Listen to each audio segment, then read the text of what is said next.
দেখাচ্ছে, এখানে তো পরিষ্কার অপশনে দেখাচ্ছে তুমি দিল্লিতে সেন্ট্রালে পাঠাচ্ছ।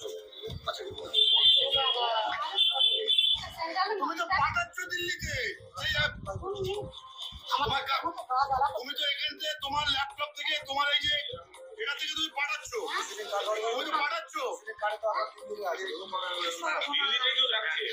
তুমি টাকাটা তো দিল্লি পাঠাচ্ছ। তুমি কে কে ভারতবর্ষের নাগরিক কে না? আমার অফিসের দরকার নেই, আমার কোনো স্যার কে আসলো আমার দেখার দরকার নেই। আর কে বলছে কে ভালো? নমস্কার বন্ধুরা, আজ তোমাদের জন্য যে ভিডিওটা আমি নিয়ে এসেছি সবার প্রথমে জানিয়ে রাখি এই যে ঘটনাটা যে কাঁঠালবেড়িয়া গ্রামের। এই গ্রামে একজন মহিলা আসেন, মহিলার নাম সুজাতা সানা, ঠিক আছে। তো তিনি এখানে এসেন, সার্ভে করা শুরু করেন এবং এই সার্ভে নিয়ে মানুষের, সেখানকার মানুষের, সাধারণ যেখানে মানুষ আছে তাদের সন্দেহ হয়। তো সন্দেহ হওয়ার পর তাকে কোশ্চেন করা শুরু করে, জিজ্ঞাসাবাদ শুরু করে। তারপর পুলিশ এখন এই বিষয়টা নিয়ে তদন্ত করছে। তো প্রথমে কি তাকে যখন জিজ্ঞাসাবাদ করা হচ্ছিল স্থানীয় মানুষদের দিয়ে, তো সেই বিষয়টা তোমাদের সামনে তুলে ধরছি। তারপরে এই ভিডিওটা নিয়ে আমরা আলোচনা করব।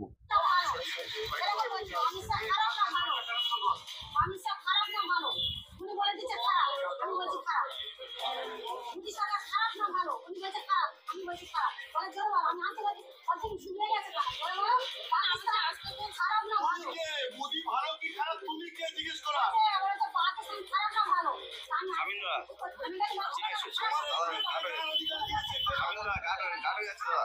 তোমার অফিস থেকে বলে দিলে তুমি লোকের বাড়িতে যাবে?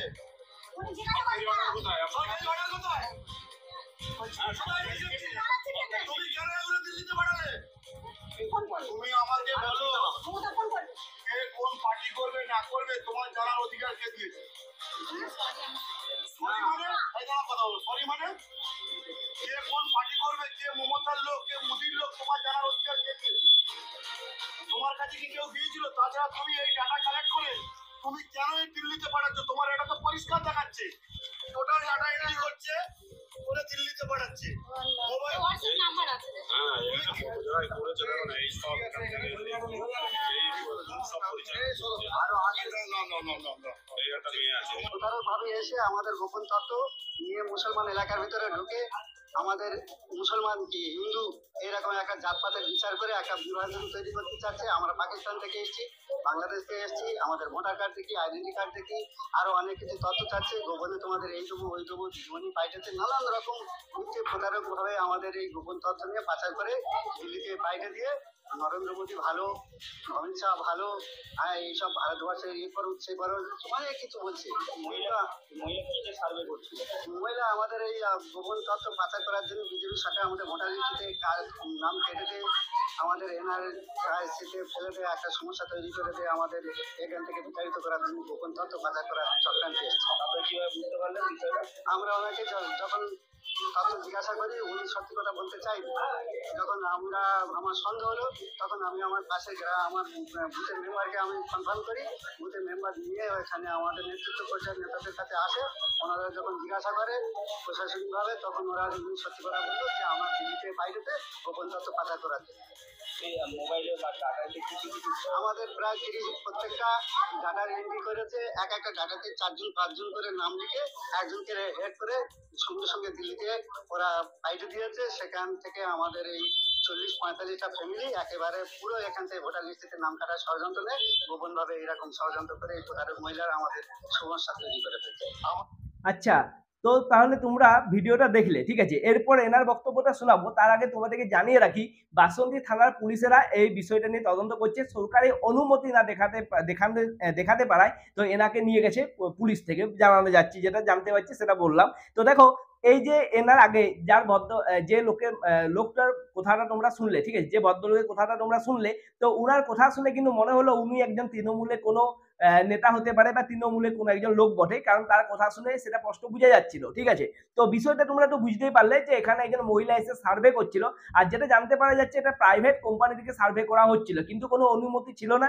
সেই জন্য পুলিশ তাকে জিজ্ঞাসাবাদ করার জন্য নিয়ে গেছে। কিন্তু এই যে মানুষটা ইনি যে কথাগুলো বললেন, সে গ্রামের বিষয়ে এরকম এসে জিজ্ঞাসাবাদ করছে সেই বিষয়টা শিখে যে সত্যি মানা যায় সন্দেহ হতে পারে, কিন্তু ইনি যেটা বললেন যে দিল্লিতে ডাইরেক্ট পাঠিয়ে দিচ্ছে সমস্ত তথ্য, মোদি অমিত শাহ বা বিজেপি থেকে এটা করা হচ্ছে, এই বিষয়টা কিন্তু এতটা ঠিক বলে মনে হলো না। তা সত্ত্বেও যেটা দেখতে পাওয়া যাচ্ছে যে এই যে মানুষটি তার কথাটা শুনে কিন্তু মনে হচ্ছে তিনি একজন তৃণমূলের সমর্থক বা তৃণমূলের কোনো নেতা হবেন বা কোনো কর্মী হবেন, সেটাই দেখতে পাওয়া যাচ্ছে বা বোঝা যাচ্ছে। ঠিক আছে, আর এই ভিডিওটা কমেন্ট সেকশনেও আমি দেখলাম প্রচুর মানুষ তারা যেটা কমেন্ট করছেন তারা বলছে যেটা তৃণমূলের চাল, তৃণমূল থেকে এরকম করা হচ্ছে।